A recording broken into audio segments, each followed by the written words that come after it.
আসসালামু আলাইকুম। আমি আবার নতুন একটি রান্না নিয়ে চলে আসলাম কাজলস কিচেন থেকে। আমি প্রথমে একটা বাটি নিয়ে নিলাম। এখন পরিমাণ মতো আমি পেঁয়াজ কুচি ঢেলে দিলাম, পরিমাণ মতো কাঁচামরিচ কুচি অ্যাড করে দিলাম, পরিমাণ মতো টমেটো কুচি অ্যাড করে দিলাম, পরিমাণ মতো লবণ অ্যাড করে দিলাম, পরিমাণ মতো জিরার গুঁড়ো অ্যাড করে দিলাম। এটা চুলায় তেলে ভেজে গুঁড়ো করে নিয়েছি জিরার গুঁড়োটা। এখন এটা একসাথে মিশিয়ে নিব। এটা একটা ডিমের খুব মজাদার একটি রেসিপি, আপনারা চাইলে বাসায় তৈরি করে খেতে পারেন। আমার বাসায় এটা সবার অনেক পছন্দ। এই তো আমার মিশানো হয়ে গেল। আমি এখানে ডিম দিয়ে দিব। আমি এখানে প্রায় 8টি ডিম দিয়েছি। একসাথে মিশিয়ে নিব।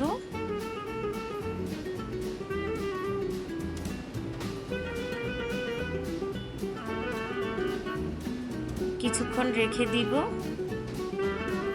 এখন আরেকটি বোল নিয়ে নিলাম।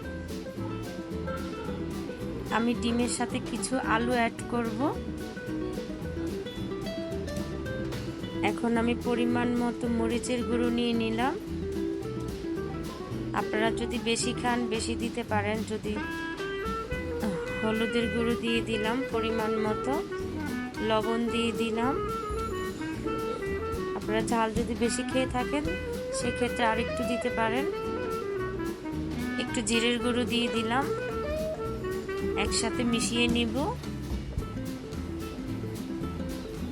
আমার মিশানো হয়ে গেল। এখন আমি এখানে আলু অ্যাড করে দিব। আমি আলুটা এভাবেই পছন্দ করি, এভাবে কেটে নিয়ে ধুয়ে এখানে দিয়ে দিলাম। এখন এটাকে ভালো করে মাখিয়ে নিব। এই তো আমার মাখানো হয়ে গিয়েছে। কিছুক্ষণ এটা রেখে দিব। এখন আমি একটি ফ্রাই প্যান নিয়ে নিলাম, তেল অ্যাড করে দিলাম। এখন আমি ডিম দিয়ে দিব। আমি প্রথমে ডিমটাকে অমলেট করে নিব।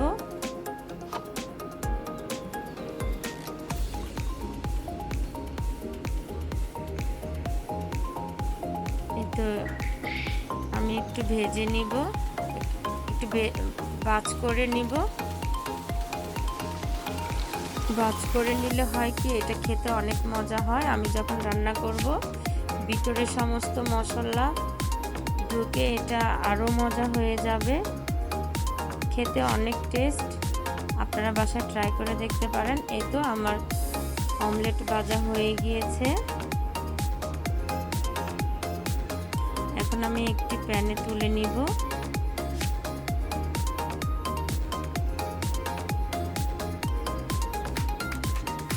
আপনারা চাইলে আলু না দিয়েও করতে পারেন।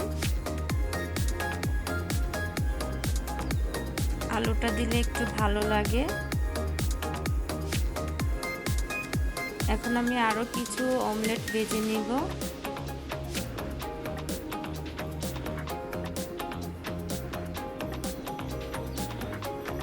আবারও সেম ভাবে আমি ভাজ করে নেব।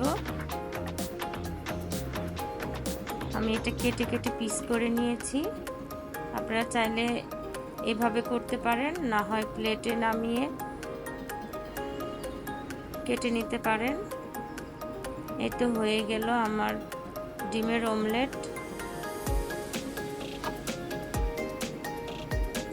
আপনারা শুধু শুধু এটা পরোটা দিয়ে খেতেও ভালো লাগে, ভাত দিয়ে খেতেও ভালো লাগে, আবার রান্না করলেও আরও মজা হয়।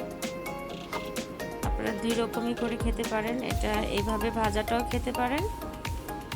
এই তো আমার ভাজা হয়ে গিয়েছে। এখন আমি ফ্রাই প্যানে তেল দিয়ে নিব পরিমাণ মতো। আমি যে আগে থেকে আলুটাকে কেটে মশলা দিয়ে ম্যারিনেট করে রেখেছিলাম সেটাই এখন এখানে ভেজে নিব 2 পাট লাল করে।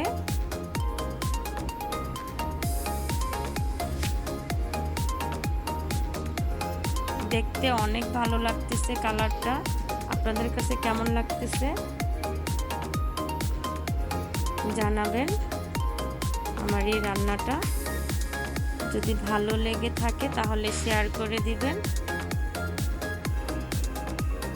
একটু কমেন্টস করবেন যে আপনারা কে কিভাবে করে থাকেন, একটু জানাবেন। এই তো আমার আলুটা ভাজা হয়ে গিয়েছে, এখন আমি একটি প্লেটে তুলে নিব।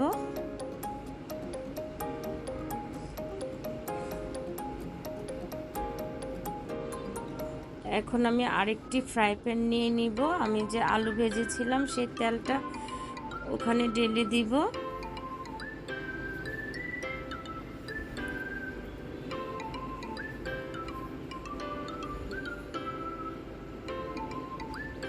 এখন আমি পরিমাণ মতো পেঁয়াজ কুচি অ্যাড করে দিব।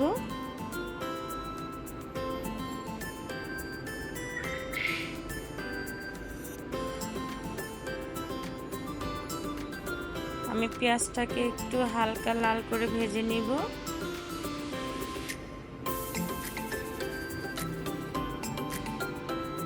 এটা খেতে কিন্তু অনেক মজা, আপনারা যখন বাসায় করে খাবেন তারপরে বুঝবেন কতটুকু মজা। আমি পেঁয়াজটাকে একটু ভেজে নিয়েছি। এখন পরিমাণ মতো রসুন বাটা দিয়ে দিব, আদা বাটা দিয়ে দিব। আমি আরেকটু ভেজে নিব।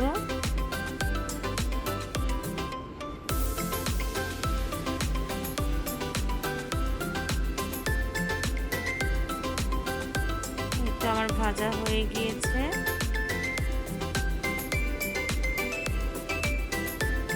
এখন আমি পরিমাণ মতো লবণ অ্যাড করে দিব।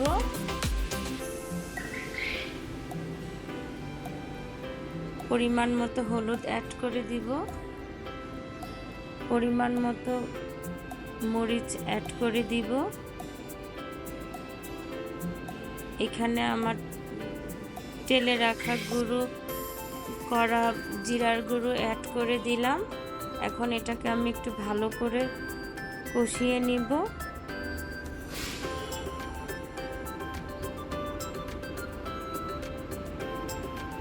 এই তো আমার কষানো হয়ে গিয়েছে।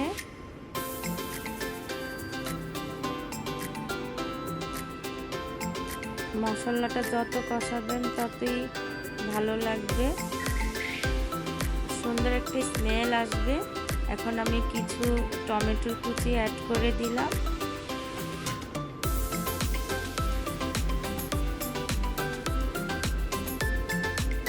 একটু ভালো করে কষিয়ে নিব।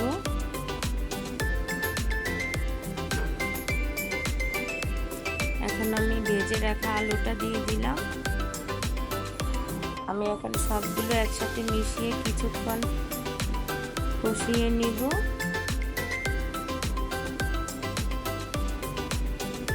দেখতে অনেক সুন্দর হয়েছে, কালারটা খুব ভালো লাগতেছে।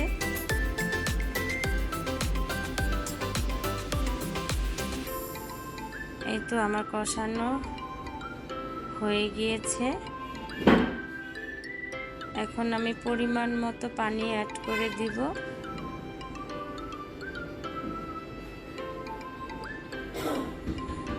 আপনারা আমার এই রেসিপিটা স্কিপ না করে ঠিক যেভাবে আমি রান্না করেছি ওইভাবে যদি করে থাকেন ইনশাল্লাহ অনেক মজা হবে, খুব ভালো লাগবে।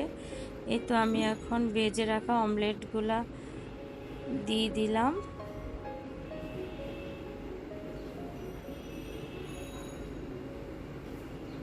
অনেক মজার এই রেসিপিটা, আপনারা বাসায় করে আমাকে কমেন্টস করে জানাবেন কেমন হয়েছিল খেতে। আমি একটু উল্টিয়ে দিব।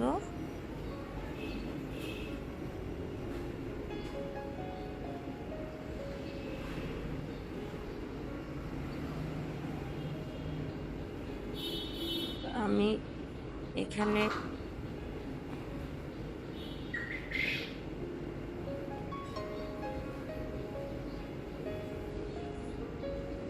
এই তো হয়ে গেল, কিছুক্ষণ ঢেকে দিব রান্না হওয়ার জন্য। এই তো হয়ে গিয়েছে আমার ডিম আলু মজার একটি রান্না। এখন আমি পেঁয়াজ ধনেপাতা দিয়ে একটা বোলে ঢেলে নিব পরিবেশনের জন্য। এই তো হয়ে গেল আমার মজাদার ডিমের কারি।